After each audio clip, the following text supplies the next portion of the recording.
Hello, my friends, and welcome to today's episode of Stand Up, which is a listener spotlight episode. I have done this several times with other listeners. I don't want to name them all because I don't want to forget anybody, but at least 10 or so folks who have been longtime listeners, subscribers, have joined me here for a thoughtful conversation, because when I get to know you and all of the amazing things about you, then it's often a really great conversation to bring them out. I loved my conversation with Matt Carlson, who joins me today. Matt, or Matty C, as you might know him, has been a longtime listener, supporter, subscriber. He's been in my world for a while now and super supportive, really great guy. He's a musician and songwriter, graphic designer from the heart of the Midwest. He lives in Michigan. We actually talked about, lives right there in Michigan, where Michigan State is, in East Lansing, and so we talked about that shooting that took place a couple of weeks ago, as well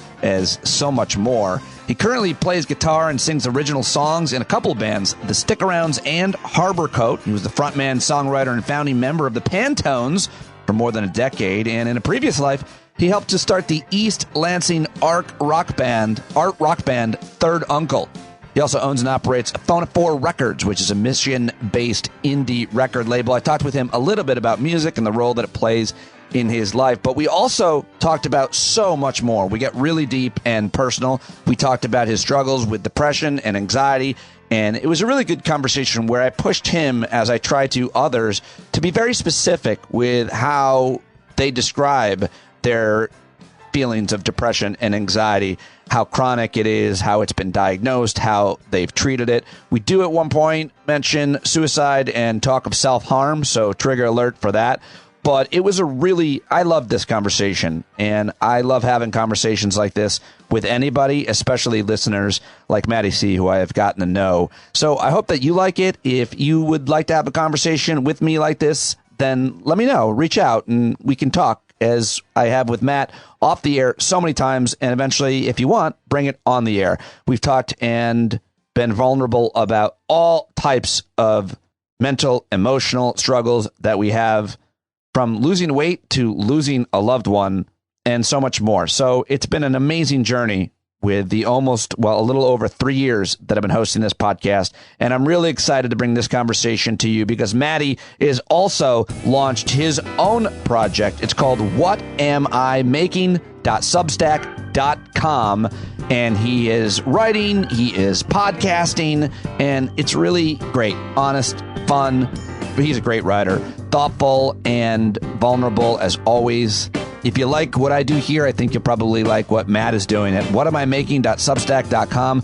Go subscribe for free to show your support for Matt. If you like it, you could sign up for a paid subscription, and I think that's it. So we had a great conversation.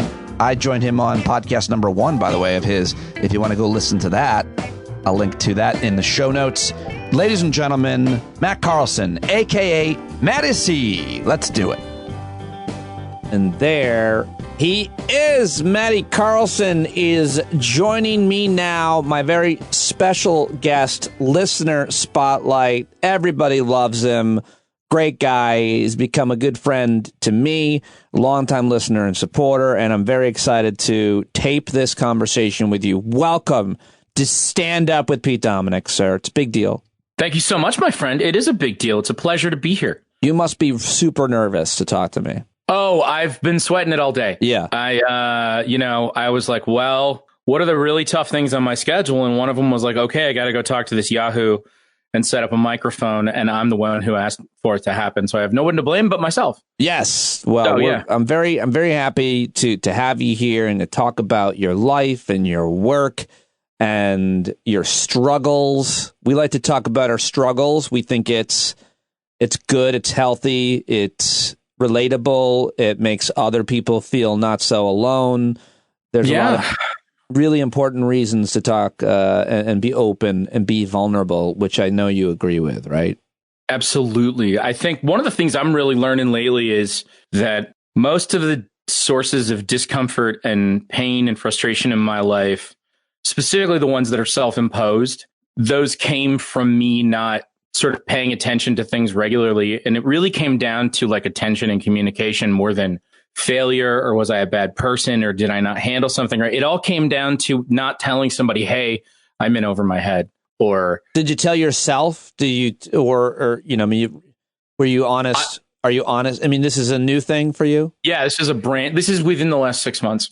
That you've started to become more open and vulnerable about your struggles. You're not not known as that guy before? No, I think I've always been pretty open and vulnerable about them. I think what I'm doing now is I'm seeing that they're not as much an inherent, like, I think a lot of people who struggle with mental illness, and I certainly have done this, feel a sense of being broken. Like you came out of the shop with a part that was wrong or something. And it's been like that forever. And you're slowly figuring out what that part is and how to repair it. And in doing that, one of the things I realized was that in treating myself like I wasn't whole or that I was broken, I wasn't looking so much at what needed to be fixed. I saw how that was infecting. I mean, I'm mixing my metaphors a little bit here, but like how overcompensating for bum wheel bearing caused a problem in another place. And I realized everything kind of just goes back to like going, hey, I screwed up. I don't know what to do here. I'm terrified. Basically believing that you can ask other people for help. Do you consider yourself have you been diagnosed with a mental illness? Yeah, I've been diagnosed with depression and chronic anxiety disorder. Hold on, we've got an applause for you. Yeah. Wait, Matty C is going to come up to the plate a third time and hit you with late diagnosed ADHD. Yeah. Yeah, that one happened. Imagine if you just walked out into an arena and exposed your flaws, and then there was just people. I guess that's in a way what kind of like AA and other support groups kind of do. They're like, yeah, that's cool. Sure. Okay. Yeah. Got it. Oh, you survived this. Let's talk about it. When were you diagnosed with these things? At what points in your life? By like a late in life, comparatively speaking. I was in I don't remember exactly what age, but early to mid 30s when I was diagnosed with anxiety. Specifically, I'd had a series of episodes over a year and a half where I'd panic attacks, but didn't realize that's what they were at the time. And so they manifested themselves like heart attack symptoms. And I had 3 different circumstances where I either went to the hospital or I called an ambulance, and they couldn't find anything wrong. And I didn't, all the blood work came back fine, and it didn't show any signs of, cardiac arrest or any damage or anything. And the third time it happened, I was coming home from a work event at like 7:00 at night, and I was low on gas, and I couldn't find a gas station, and I could feel the tension rising. And looking back, it's classic anxiety symptoms. But I began to my heart raced, and then all of a sudden, my chest seized up, in a way that it never had before. And I was sure that I was having a heart attack, and I knew that I was going to die. And so I drove 90 miles an hour down the highway to get to the next exit where there was a McDonald's. And I pulled off, and I pulled into a parking spot, and I jumped out of the car, and I ran inside, and I said, "Can you call 911 for me? I'm having a heart attack." And Jesus. Of course they jumped. This is like the 22-year-old kid working the counter at McDonald's. Did you also order a 6-piece while you were there? You were calm enough? No, if you're going to die that night, you order a 10-piece and a large fry. Wow, that's crazy. So what happened? What happened was the moment after I told him that I thought I was going to die and that I was having a heart attack. Actually, I don't think I told him I thought I was going to die. I just told him I was having a heart attack. And something in my brain clicked, and I realized I had a cell phone in my pocket. And this was early cell phone, so it was kind of bulky. And I was like, why did you drive all the way here to have them call 911 when you had a phone on you? You could have called 911 and said, I'm going to this place, and they could have met you there. Why didn't you think through that? I don't know. That actually sounds somewhat responsible to me, because if you're really having a heart attack, you dial 911 and then you're alone. I mean, putting yourself in a place around people, most of them probably about to have a heart attack themselves. What with it being McDonald's? Sure. Just a bunch of survivors knowing exactly what to do to revive you. Yeah. And no, I mean, you know what I mean? Like putting yourself, if it's, I've thought about it, if you're choking, you would want to run into where there were people, but let everybody know so that someone could save you. It makes sense. Yeah. So the EMTs showed up, and they pulled me into the back of the ambulance, and he ran all my vitals, and kind of talked me through the whole thing. And he said, you're not having a heart attack.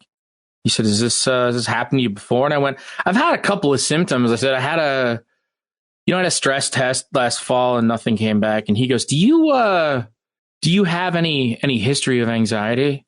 And like in that moment, something with the phone just clicked and I just looked right at him and I went, kind of starting to wonder. Yeah. So, wow. I was going to ask you, what does your anxiety issue look like and how did it manifest? But you really just answered a lot of that. So once you basically identified that it was that severe, because whenever we're talking about depression and anxiety and stress, I always feel like we need to be a little bit more specific because we all struggle with those things, but some of us a lot more acutely, a lot more chronically, a lot more impactfully, deeper. And so how did you decide to deal with that? Did you take any medications to deal with your anxiety? And next we get to talk depression. Yeah. So the anxiety was the first thing. And again, I was like 33, 34, I think. So I've been on it for, 17 or 18 years. Basically, I had gone in and out of therapy. I had done the talk therapy thing a few times. I don't know that I do know. I'd never really truly committed to it. I'd never really been honest enough and been. Do you have good therapists? Yes and no.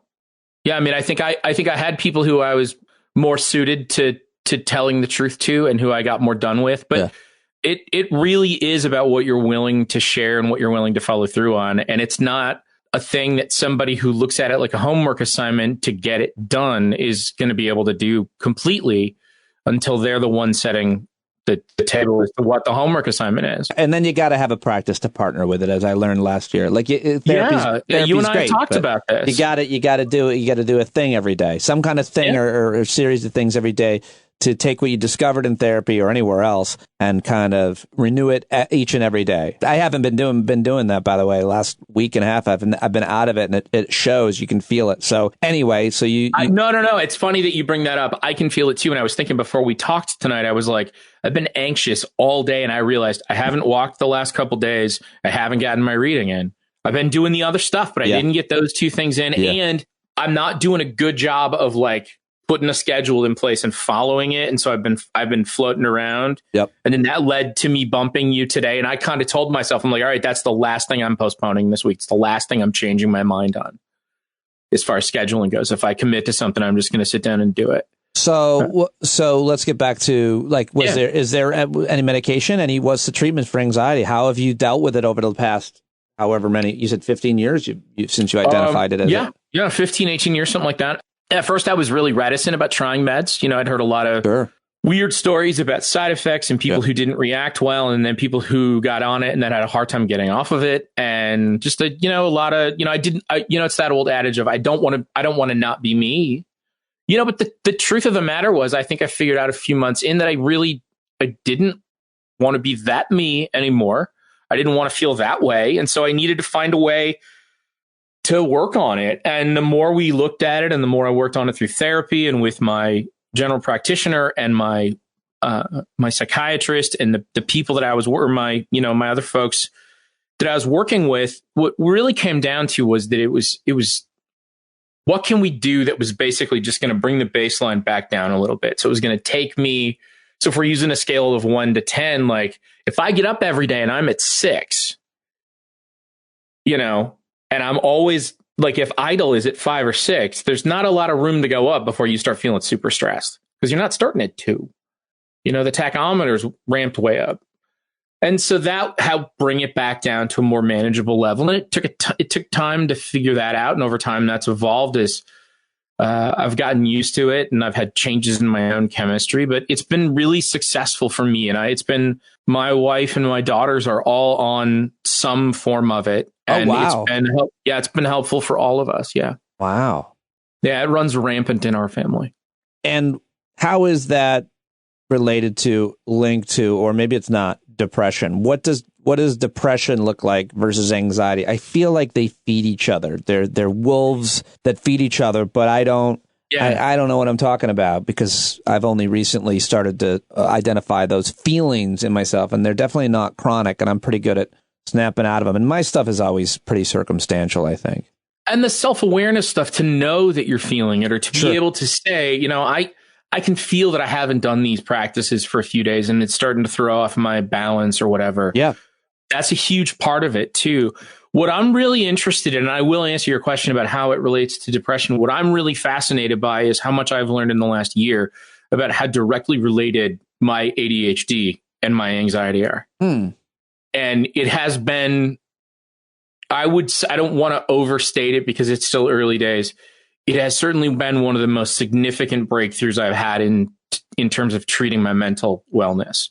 It's been incredibly powerful because it made me realize that this anxiety was coming from not just one source, but multiple sources. How is that? How is the AD? Give me an example of how that works. I'll give you a classic example. So if you think about a typical ADHD symptom, it's always the whole idea of a shiny thing, distract me, I'm going to go do that thing. And I think a lot of people, including myself, think of it as ooh, that's exciting.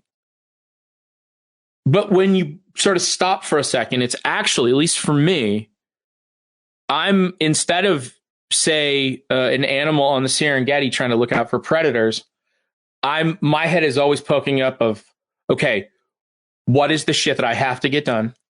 What is the stuff that is going to trip me up, that's going to make my life difficult, that's going to cause pain? I got to be ready to deal with it. And because I'm always on alert and I've let certain behaviors that I've just kind of fallen into because of cultural expectations, things like, the idea of multitasking and what bullshit that is. Yeah. So just to give you a classic example that I've been noticing in myself in the last couple months, I mean, that's how new this discovery is.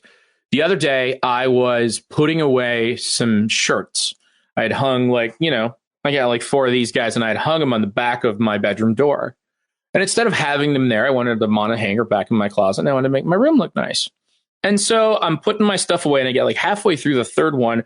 And before I even get it over the hanger on the right shoulder, I notice something else and I drop this and I go do something. And then that makes me notice something else. And I wind up in the kitchen and I go, wait a minute, let's back up. And I literally made myself walk around and retrace my steps. And I took the thing that I had in my hand in the kitchen and the thing that I was doing in my bedroom that were steps 2 and 3 beyond step 1 that I had started. And I set them down on my dresser and I went, okay, we're going to finish this. And as I did that and took a deep breath, I could feel everything calm down. I could feel myself slowing down and not running my life as though it were like a race. Interesting. Yeah, I think everybody can probably relate to that on some level and at frequency. I'm not sure. Yeah, but for sure. So when it comes to depression, when did you kind of get diagnosed with that, and how has that been? The depression came after the anxiety diagnosis. And for a long time, I would say up until the last 5 or 6 years, tell you what, let's just pick a spot. Let's just call it November of 2016 is about when it changed.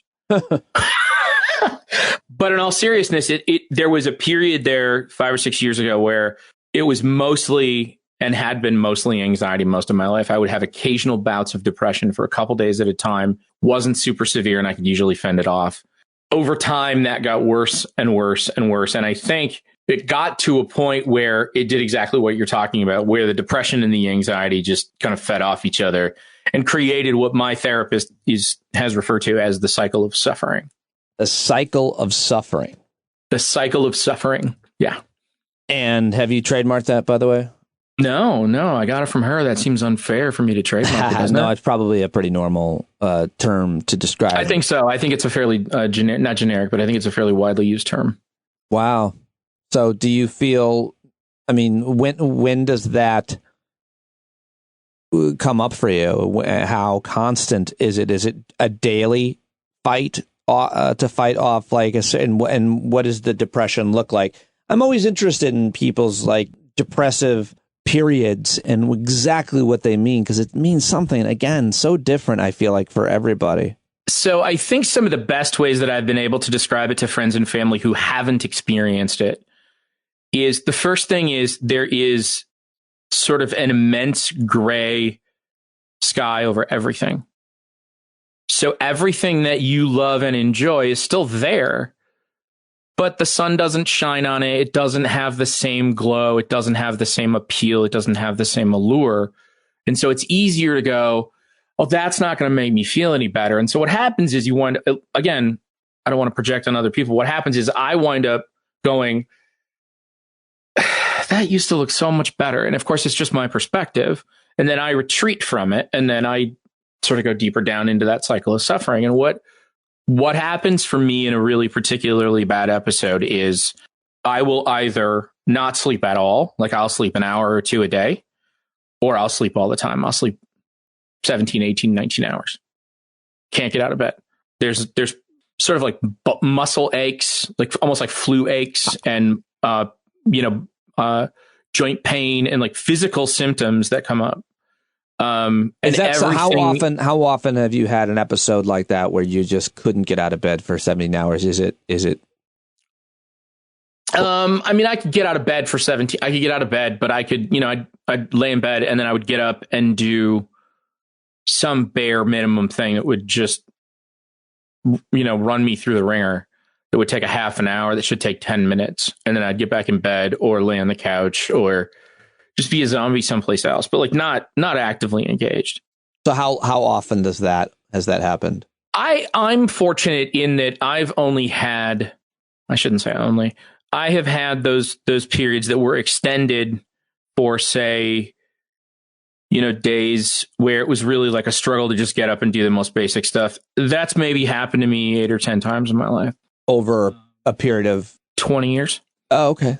All right. Well, that seems, I don't know why I want to say how it seems, but it's like, it's not as bad as 8 or 10 times a month or a year. No, those, and again, those are, you're asking the worst of it. I'm not saying it's the worst of it. Yeah. I mean, but I think the thing that, and again, like when it gets that bad, you can see it. You can see it in yourself. The problem that I had that I'm kind of coming out of after, 2.5 years of pretty dark stuff, where I'm kind of at is I'm realizing that this is about, like I said earlier, deliberation and maintenance and attention all the time. Yeah. And saying, okay, this is not, to use the Little League analogy, I can't hit a grand slam with nobody on base. I can't score 4 runs every day, but I can get up and I can have good days and bad days, and I can have tough days, and I can find a way to sort of stay ahead of it, so I don't let myself get so bad that there's no hope. Have you ever dealt in any kind of felt self-harm? Have you ever had feelings of wanting to hurt yourself?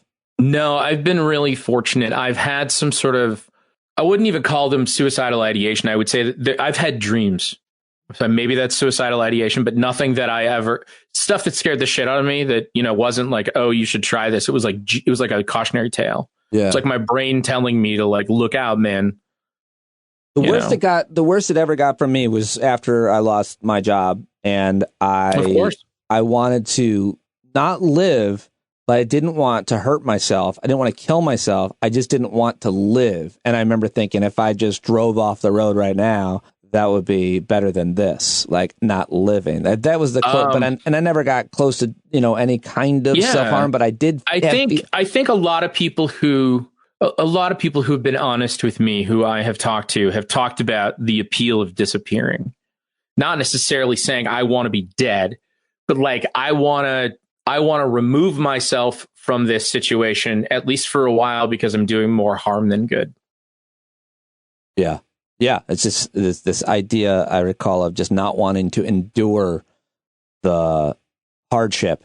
I'd get up in the middle of the night, I'm like, oh, this again? Life? Yeah. Like I have to feel this concern about my future. What am I going to do with my life? How am I going to earn a living? And you're somebody who is incredibly upbeat and optimistic person. Yeah, most positive guy. Most of the time. And you're really, you're really good about gratitude and kind of just like carpe diem and all that shit. And so, to hear you talk about that, says that it truly does happen to everyone. Yeah, no, I mean, but I always say that mine is very circumstantial, and I'm really good at managing it. Okay, but does that make it less valid than the fact that mine is boosted along because of chemistry? No, it just makes it different, because I think that when we're talking about it, we need to talk about it in such a way that we certainly have empathy, but there is a spectrum of how things are solutions and treatments. And so I like to talk about it like, what does it look like for you? What have you done? What works? And I think naming it and being specific about it, but there's no competition of downward spirals. Right. I think that's, that's been part of the journey too. Like, I mean, it's been, like I said, it's been nearly 20 years since I was diagnosed with anxiety. And just in that period of time, the conversation and the understanding of it has changed a great deal. Yeah. And again, I'm a person who literally at not quite 50 years old was officially diagnosed with ADHD.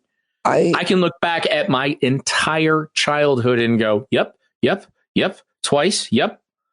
Like, and my mother and I had a conversation the other day, and she gave me a big hug, and she said, "I just wish we'd all known more." Sure. Yeah, I think we probably all say that at a certain point in our lives about our children's struggles. We were just talking about that last night when Ava left for Spain. Yeah. I asked her if she got homesick her first summer away at camp. She's like, yeah, it was really bad. And we were both like, we didn't know that. She's like, yeah, I never told you guys how bad it was that first year because I think I didn't want to. I was like, I wish we had known exactly as you just said. Now that's on obviously a different scale, but I think But that goes back to exactly what I'm talking about before. It's communication. For whatever reason, she withholds that because she doesn't want to. My hunch would be that she withheld that information because she didn't want you to worry about her. Now, I don't know that that's true. I don't know your kid, but I think that's probably a possibility. Yeah, no, I think there's something to it, and there's any number of different reasons, but yeah, for sure. Yeah. So how are you doing now? I mean, you're making this big transition. You started this really cool new project, and everybody should subscribe if you haven't already. What Am I Making? A division of Matty C and his HDHD. Make the pitch. Tell people listening what this is and what kind of people would want to subscribe. So basically the pitch is I went to Morocco with my mother for 11 days and I was coming out of this depressive episode and I was on a bus with 27 other Americans and Canadians and we were all going to a country we'd never been to. And we chose to tour in a group because none of us spoke the language and we weren't sure what to see. And so this seemed like the easiest way to get it done. And what I did was I watched a bunch of people from varying walks of life with different political viewpoints all open up for 9 consecutive days to a world they did not know and understand. They were curious. They were interested. They were excited. They were open to mystery and wonder. And it was beautiful. It was great. And I realized that much of my depression that I had created was self-imposed, that I had put myself in a prison where I had closed those things off from myself. And so instead of saying, boy, I want to make a blog about music, or I want to make a podcast about poetry, I just decided, you know what I'm going to do? I'm going to use what skills I have as a writer, a designer, a musician, a storyteller, whatever. I'm going to take those things and I'm going to use them to the best of my ability. I'm going to talk about how every time I engage with the world and art and ideas, I feel better. And if I spent more time doing that, I think I would feel even better. And the only thing keeping me from being able to do that is making a little bit of money. And so if I can do this for a while and generate an audience and maybe create a part-time income or a little bit of cash, find a way to keep doing this in some way where I'm creating conversations, much like you are, that are built around the idea that art is happening around us all day, every day in myriad forms. And all we have to do is just, as Ferris Bueller once said, stop and look around once in a while. Did you say a podcast about poetry? Were you thinking about doing that? No, God, no. I was just brainstorming. No. No, not only would I not be good at it, I am supremely underqualified. Today, we're going to be looking at the poem, A Dark Forest. So it's wonderful. I love the way that you describe it. I've been enjoying reading it.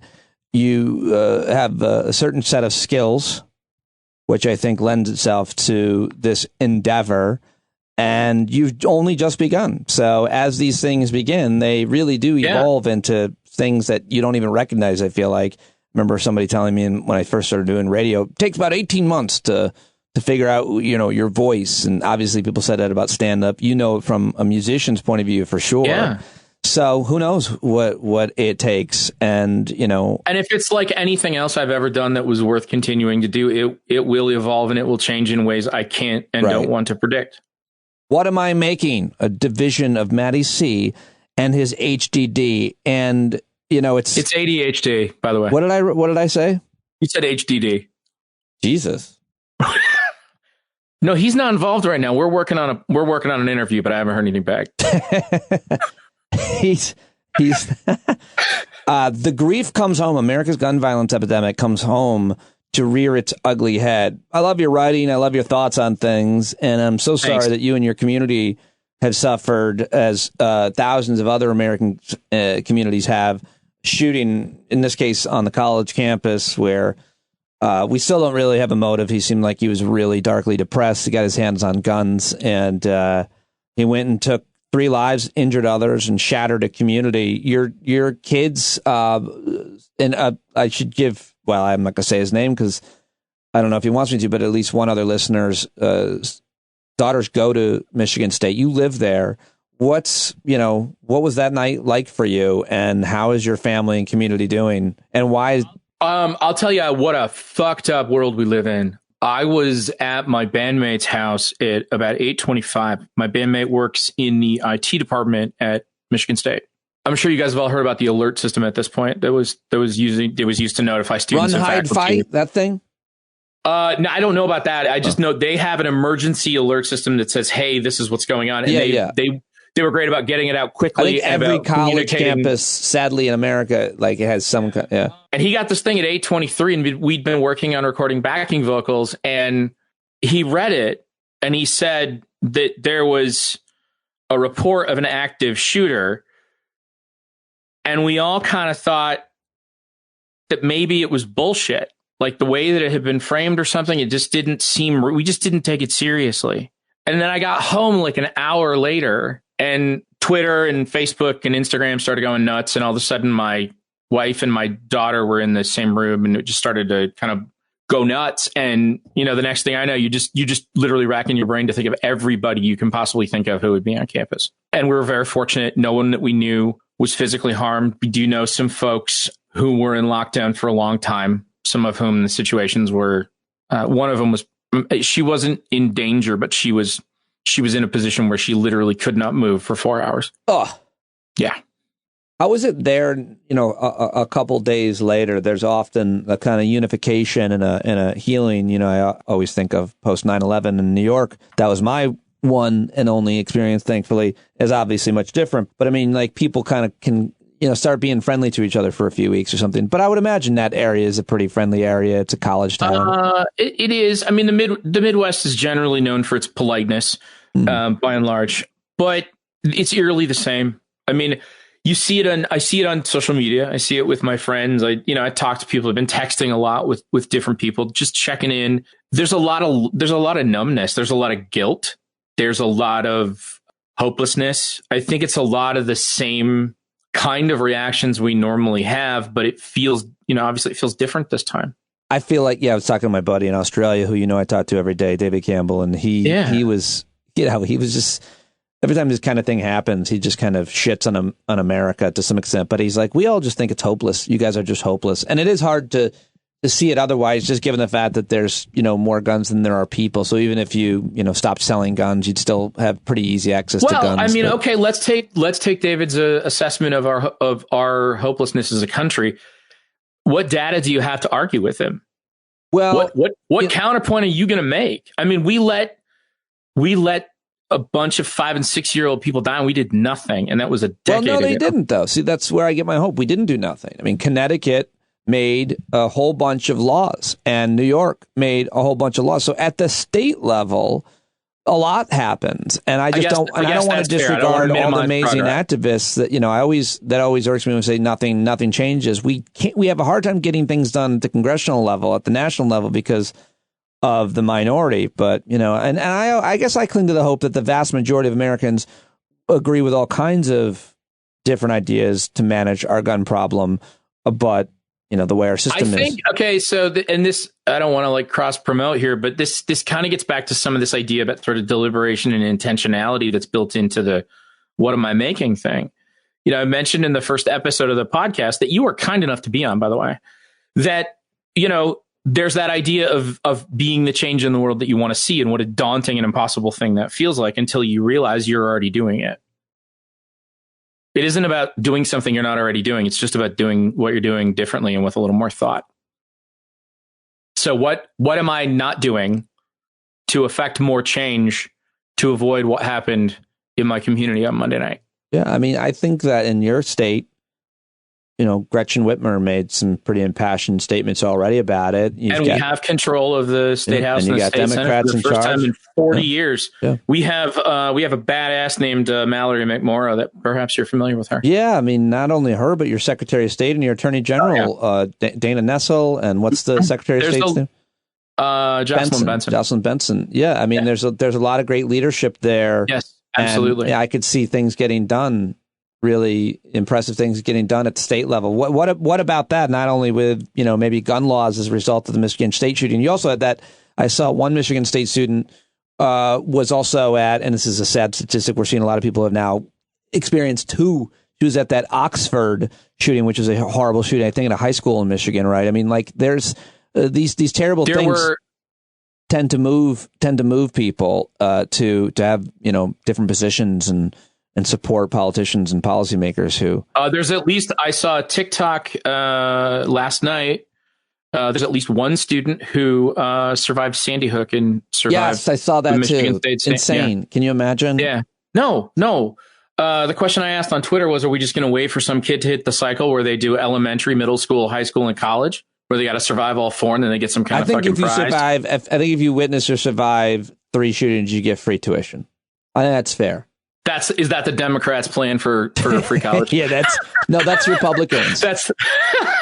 We have said we're not going to do nothing. We have said if you are a witness to or victim of 3 gun violence scenarios of any type, which now incentivize people because college is so unaffordable to put themselves in harm's way to be able to benefit from this horrific incentive. Kids changing schools every 3 weeks, trying to increase their odds they're going to be involved in a shooting. Oh, it's terrible. How are your daughters? They're what age? They're 22 and 24. This is something you've all talked about, and you talk about. You're close with. Oh, for sure. Yeah. I mean, we've been talking about this with them since they were in high school. I mean, well, we've been talking to them about it since before that, but we've been pretty open with them since they got into high school about the fact that it's not likely. There's not a probability it's going to happen, but it is a possibility. But there's a possibility of anything happening, and I don't think that should keep us from living our lives.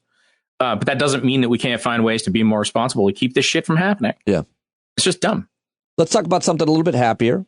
All right, let's do it. Really important in your life, and that's music. And as you know, I can't really talk about music, so I'll let you talk about it. It's going to be part of your project. Of course, you've interviewed Christian Finnegan, and you love what he's doing, and he's great to talk about it. But just tell me a little bit about what role music played in your life. When did you become such an avid listener? When did you first pick up a guitar?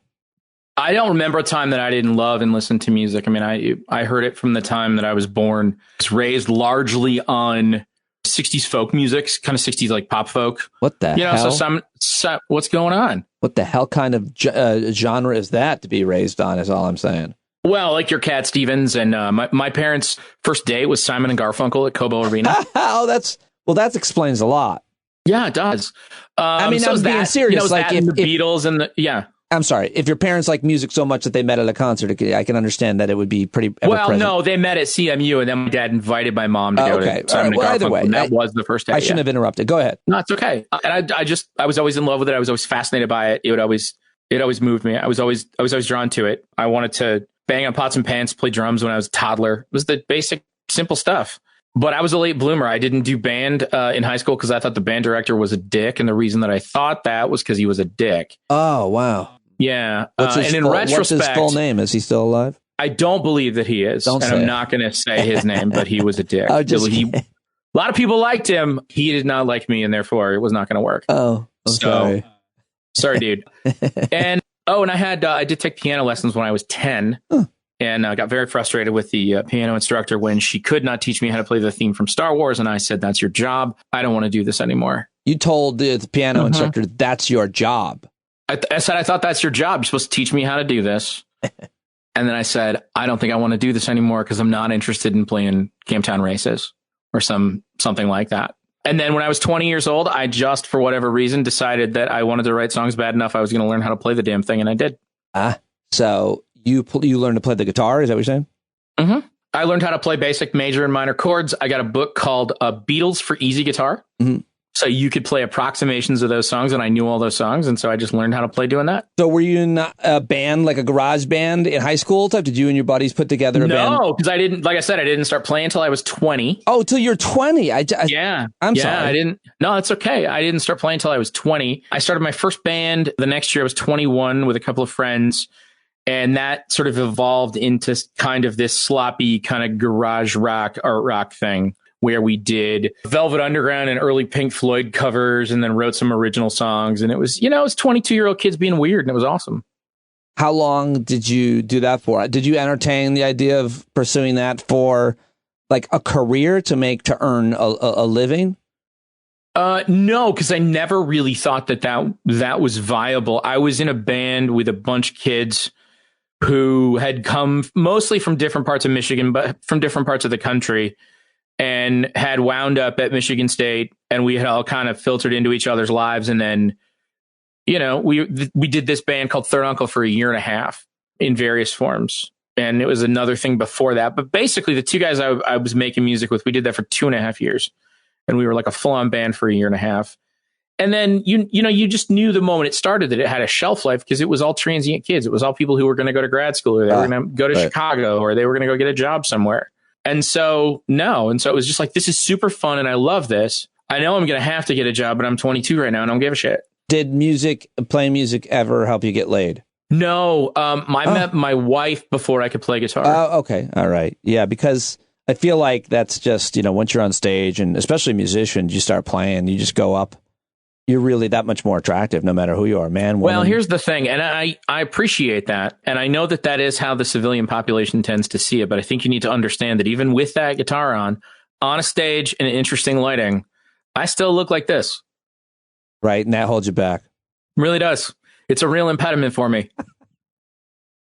Well, that's what I'm saying. I'm saying, like, no matter who you are, no matter what you look like I think music makes you so much sexier.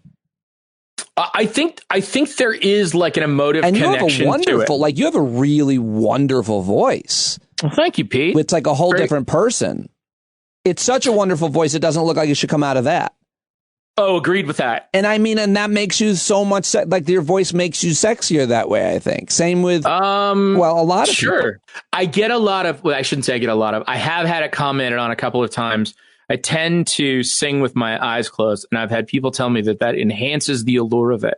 And I find that to be a comment that I appreciate, but I also find off-putting slightly. Mostly because, again, I look like this, and I'm not used to getting those kinds of compliments. Stop it. You're a handsome devil. So, okay, I want to talk to you about how music and playing, you in a couple bands right now, right? I mean, you're always playing, and it strikes me as you have a pretty good network of friends. You have this place up on the lake, apparently, that you go to, and you often go there with several dudes. And it feels like you're a guy who is really not that lonesome for male adult companionship. Like, you have a good group because you're in these bands, and I'm sure several other reasons because you're a really likable social guy. That doesn't seem to be an issue for you. No, I'm so incredibly lucky. It's unbelievable. And I tell my kids this all the time. All the good people I have in my life that I'm not related to came from some sort of adventure of curiosity. Travel, music. I was involved in theater for a long time. I met my best friend that way when I was 18 years old. We still talk every day, nearly. The best things in my life have come from that. All my favorite non-family experiences, all the things I've gotten to see and do and try, and got to do those things with my best friends. It's amazing. I feel super lucky. What do you do when you go up there to the lake? You just hang out? Yeah. So basically, is there any activity? There's some activities. It's all very, kind of catch as catch can. You can kind of, mull in and out and do what you want and bow out when you don't want to. So it's not like, okay, we're all going ziplining. We don't have to do that bullshit. It's not like Becky's running the den. But so we'll go up and we take vinyl records And we have a program we call Flip It or Skip It, where everyone plays one side of a record and you get a turn, and we all put our name on a chalkboard. And then when it's your turn, you can either flip that record or you can pick a new record. And so we do that, and that's how we listen to music. So we listen to music in 15 to 20-minute chunks on vinyl records. We have a little 3-season room that's off to the side where we usually set up like a small band setup where we have, bass, a couple guitars, maybe keys and drums, some mics. Sometimes that's just acoustic instruments. Sometimes it's a full band thing. Depends on what we're doing. We made the Harborcoat, or the most recent Harborcoat record we recorded up there. We will fish on the water in the summer and ice fish in the winter. We did not ice fish this winter. There wasn't enough ice. Oh, yeah. And then at the end of the weekend, you orgy or? There's a communal shower that you're all required to use. Yeah, that's cool. Before anyone can go home. That's cool. That's a cool thing that you have at your house, a communal shower. You don't see that at a lot of cabins. Oh, it's okay. Now, it's not communal, but I'm not exaggerating when I say this. It is an outdoor shower at the cabin. That's the greatest. Yeah, so there is no indoor toilet. There's a coop outside. There's no way. Yeah. So there's hot water for doing dishes, and there's running hot and cold water for inside. There's no furnace. There's a wood stove. Love it. And then there's no bathroom, so you got to go outside to use the can. I love it. I want to visit someday. We'd love to have you. It's a magical place. It's on this. I don't think I'd do that name on the chalkboard. I wouldn't know how to. What do you do? You're listening to music and you talk about it or something? No. You put a record on and then you just hang out. Oh. You put a record on and you go, this looks interesting. And then that's it. U2 Under a Blood Red Sky, I think I would choose.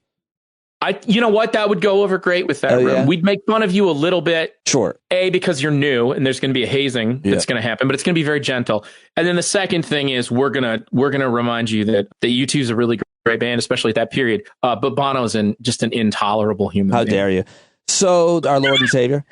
So, the other thing I wanted to ask you just about getting together, with groups of friends and why that matters so much. You've been a really important part of our community too. You join us in our hangouts and so on. I mean, just talk a little bit more about what that's meant to you, the different communities that you're a member of, in terms of how you deal with your depression and anxiety, everything. Because I realize how much that's meant to me to be involved in different communities, and mainly this one, which I'm so embedded in, obviously, but it's mostly virtual as well. So it's, but other friends too. High school. It's virtual, but it's not, but the support's not artificial. Right.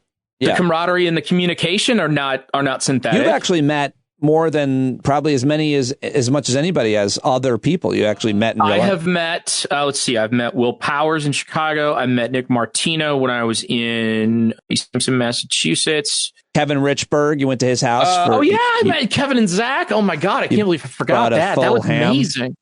Because I did. I brought ham steaks. I didn't bring a full ham. All right. It's a different thing. Brought a ham. So I think I'm at 3. Yeah, right. Four if we include Zach. And, I talked to, Barry Hummel called me yesterday just to check on me after the Michigan State thing. And yesterday, of course, he's Barry lives in Parkland. So is he the greatest? What? I mean, he's amazing. Such a good guy. I mean, and so many, and I don't want to go through and have to name everybody. People from the community check in. It's amazing. Sure. Yeah. The thing that I think I would say most about being involved, the advantage of being involved in multiple communities is there's just a larger chance that someone can surprise you and just go, hey, how's it going? I was sitting here yesterday doing some work at 2:00 in the afternoon, and I got a text from a friend who I haven't seen in forever. And when I did see him, it was in a rush. And he's like, hey man, I'm working nearby. You going to be by around 4:30? I'll come by. I'll come over. And I was like, and I was like, why? You can't make an hour to see your buddy? Yeah. Why are you hemming and hawing? I mean, of course I said yes, but then I'm like, oh, I kind of wish I had, shut up. Hang out with your friend for an hour, do the thing later. So it's more about, I made a joke when I was on vacation. I made a joke about how we go on vacation and we live the improv lifestyle. We just yes and. I just need to do that shit more in my day-to-day life.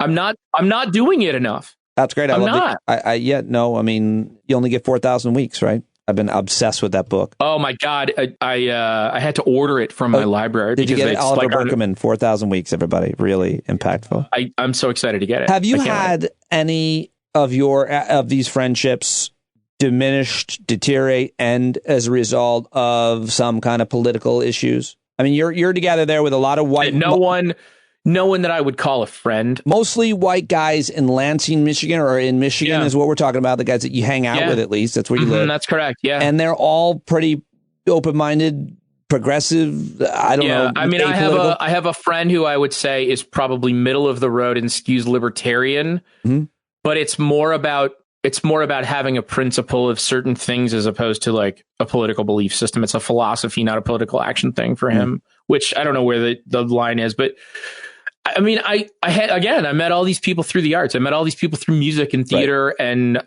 community activism and nonprofit groups. And, you know, I know but you got a lot of militias there in that state.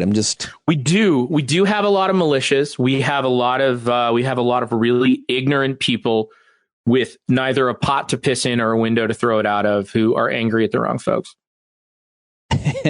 Well said.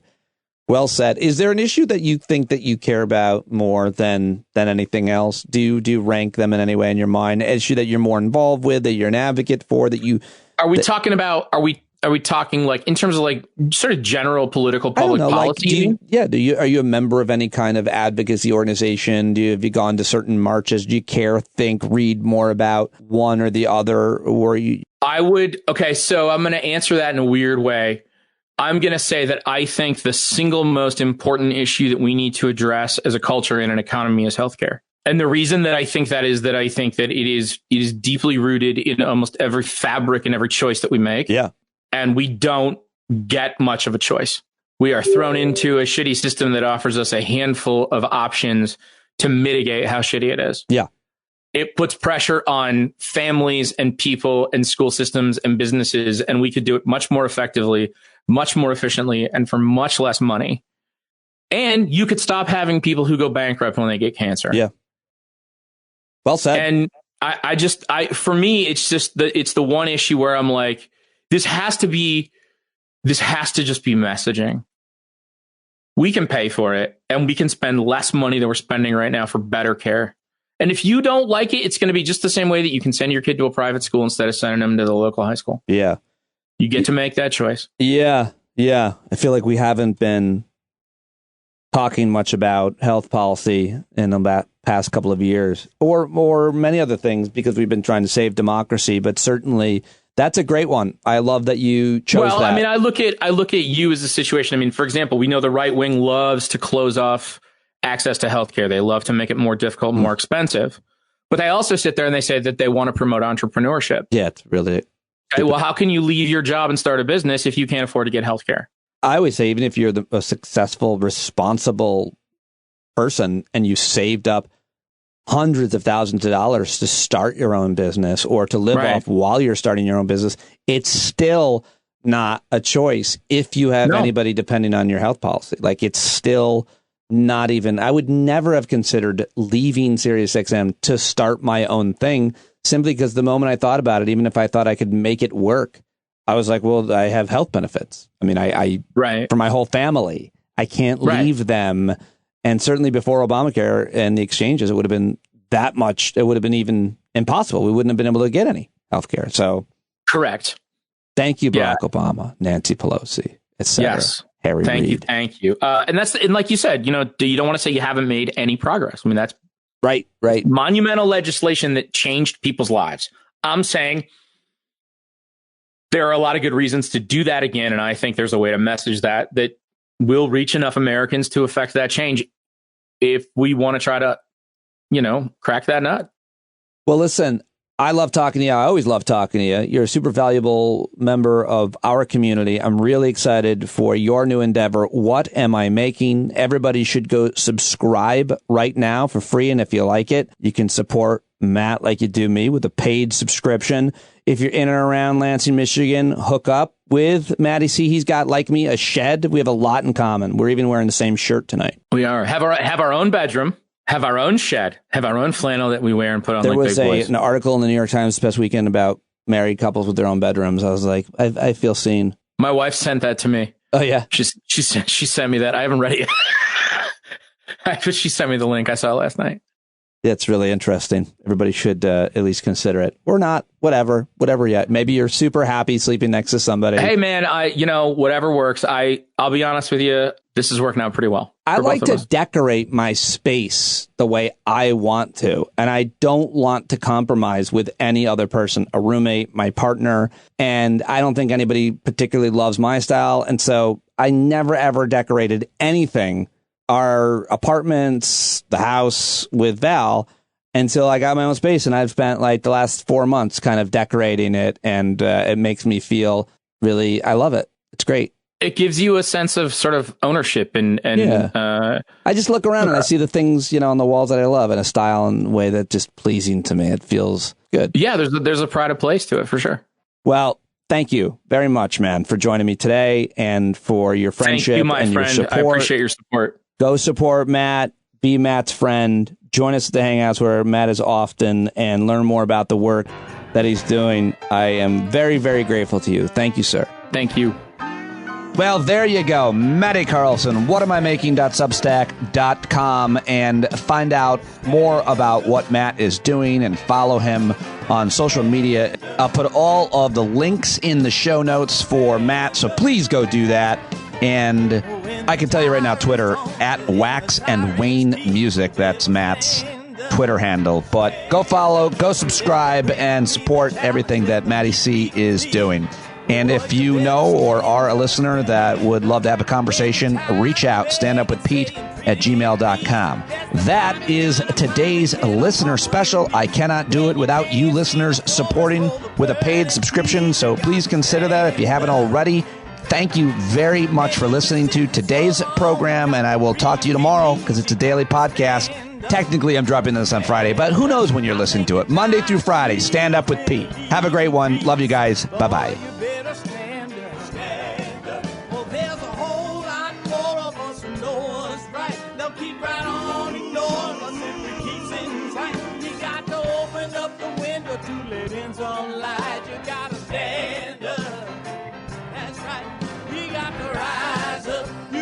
Stand up, you gotta stare the devil straight in the eye. We got to let him know it's his turn to go. See it clear when all you hear is a lie. So get up off of your butt, get down off of your fence. Even if it ain't a very friendly audience, well, they'll begin to listen when you start making sense. And you stand up, stand up. No need to point your rifle to defend your town. Just stand up, stand up. You know they can't deny you what you're laying down. Boy, you better stand up, stand up. Show your face of every color, yellow, black, red, and brown. She's the place where every lost child will finally be found. There's only one thing to do before we stand our ground, and that's stand up, stand up. Well, the founding fathers saw a land for all. They had to stand up, they had to stand up. They had a keen imagination for a crystal ball, drawing all the plans of stand up. But all they had to go on was the time they were in, with other causes for loss, and since they weren't even sin, they knew that change was gonna come before the change could begin. They had to stand up. All right, they had to stand up. We got to stand up. We got to look the devil square in the eye. We gotta let him know it's his time to go, and make it clear when all we hear is a lie. Why you lying awake wondering where the money all went? It'll be the cost of freedom that'll go unspent. You can see him flee the scene of that experiment if you stand up. All right, we got to speak up, we got to reach up and raise your voice in every way you know how. Don't be toes up, you got to show up. Ain't no better time to do it but now. No need to pledge allegiance to no wanton tribe. Rise up and show obedience to the voice inside, and listen well and it'll tell you not to run and hide. It says stand up.